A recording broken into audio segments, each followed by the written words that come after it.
to meet the president of soccer. And sure enough, the president of FIFA soccer was also in the suite with us. He was getting like nachos. And Donald Trump just looks at him and goes, "You." And the guy put his plate down and walked straight to us. And then Donald Trump didn't even look at him. He just kept talking to his daughter and he goes, This is the president of soccer. And they gave us the World Cup, and they did that because of me. I love America, which is why when a gay friend of mine asked why I wasn't watching the World Cup, I didn't have a good answer for him. But the truth is, I've never watched soccer before. I watch real football. But he said I wasn't being patriotic if I didn't watch US. So, I'm going to watch this game and tell you what I think. In the box, and that's the opening goal for Belgium. The same play, and that comes down to communication. But even at that point, Tim Ream gets beat at the back post. De Ketelaere knocks it away. Tim Ream can't block it. Oh, don't concede another. Lukaku on the loose ball scores. Romelu Lukaku. What in the world was that? So I've decided I don't like soccer. Now, for all of you guys living overseas, or maybe even the 3 people in America who are like, no, I really like soccer, let me explain. Nothing I just watched make any sense to me. I have a million questions. Where do we even start? What made us decide that our hands just weren't good enough? You know, because I'm not watching anybody play that only has one hand. I've seen people play football that only have one hand. And you're going to tell me that, I mean, clearly the best athletes in the world have to have all their digits. That's the first thing I notice.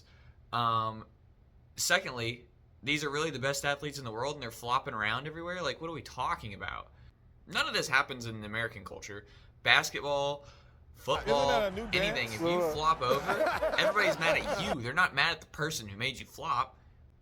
In women's basketball, they just keep going. They just fight each other in the middle of the game. Like, that's the one cool thing about women's basketball is they just freaking fight each other. Like, none of this flopping business. I mean, think about the most American sport you can think of, NASCAR, where these guys are sweating for 4 hours and they get out of the car exhausted.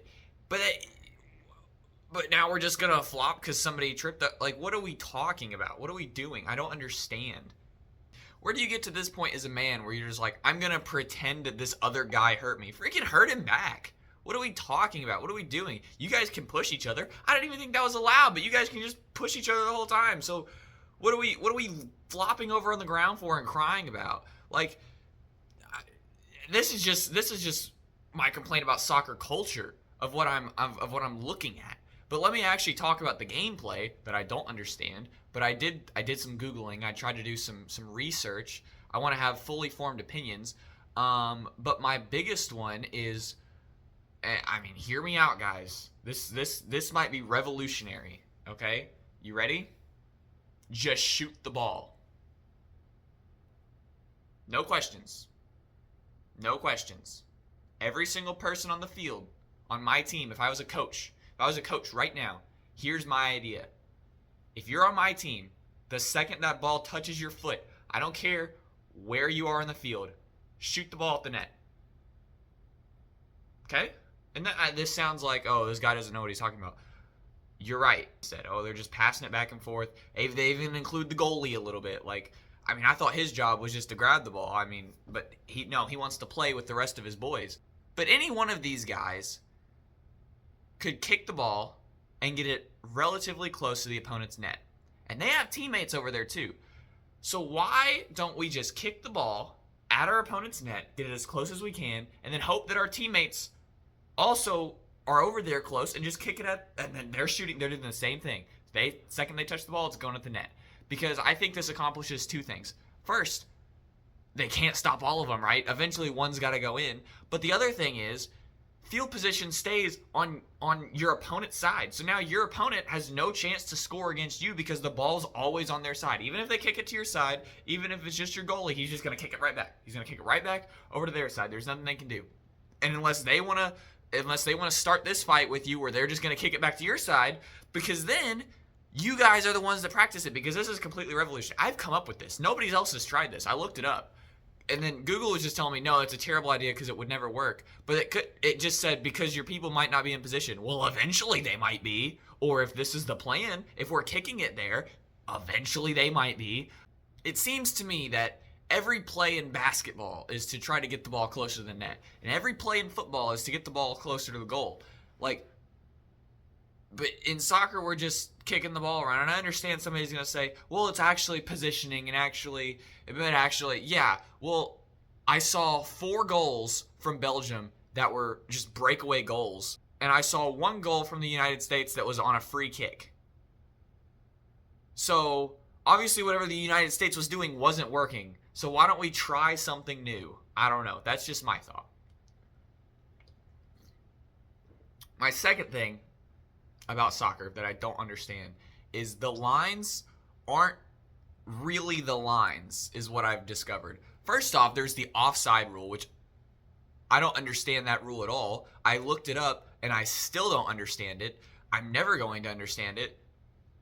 Aren't we all just playing to the ball? Why do we have to play to the ball and an imaginary line? And then, how can we get a goal taken away because we're offsides because one guy's crotch was over the line, which is a real thing that happened, which is crazy to me, or this guy's toe? Like, why are we offsides? Why isn't everybody just playing to the ball?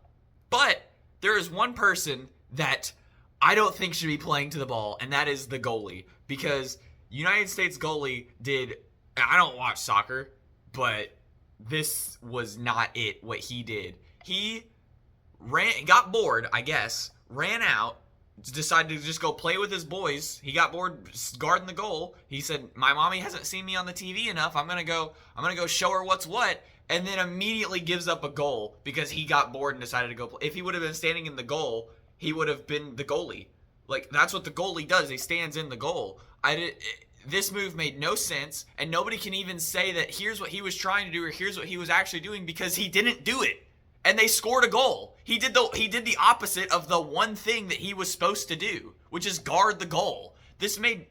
There was no reason to do this whatsoever, and he just did it. What are we talking about? Lines don't really mean anything. I see people running out of bounds and kicking out of bounds, which apparently you can run and kicking out of bounds as long as the ball doesn't go out of bounds. There was plenty of times I saw the ball go out of bounds and they just kept playing. So that's fine. That can happen, I guess. Or fouls. Some fouls are just more bad than the other ones. And if you call a foul and you get a free kick, but I watched a bunch of free kicks where they kicked it and it went right back to their team. So it's like, why aren't we just committing 1 million fouls a game? If the fouls aren't important, and I looked it up, and apparently you can get a yellow card eventually if you foul too much, but there's not even a number. It's just how the referee feels. And speaking about how the referee feels, stoppage time, where the referee just arbitrarily adds minutes to the game because he feels like there should be more minutes in the game. Just pause the clock. Every other sport on the earth does this. They just pause the clock. So why aren't we pausing the clock? If the game's 90 minutes, the game's 90 minutes, right?